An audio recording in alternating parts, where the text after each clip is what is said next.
Hey everyone, my name is Lisa DeFazio. I'm a registered dietitian from Hollywood, California. Today I'm going to be showing you how to make polenta.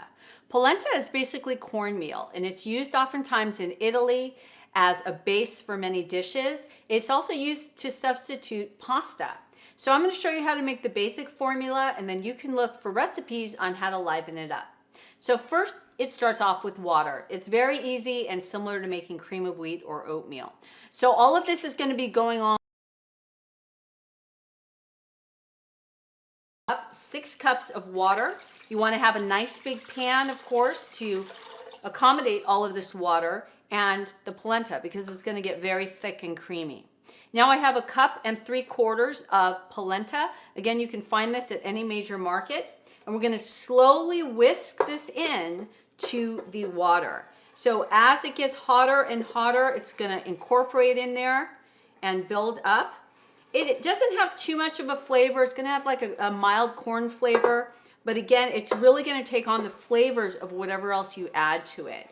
And sometimes people make lasagnas with it. You can serve just simply polenta cut up like cornbread. Throw some marinara sauce and cheese over it.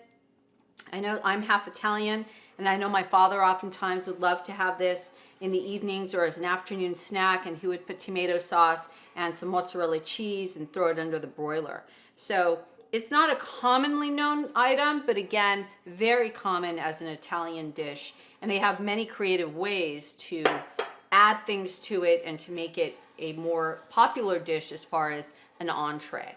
So again, you're going to stir this all together, wait till it boils, and then you're going to get it down to simmer on a low heat over the stove, and then that's going to thicken up.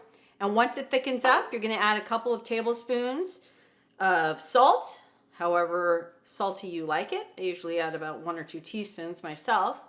And then you're going to add in some butter or margarine or whatever you have in the house.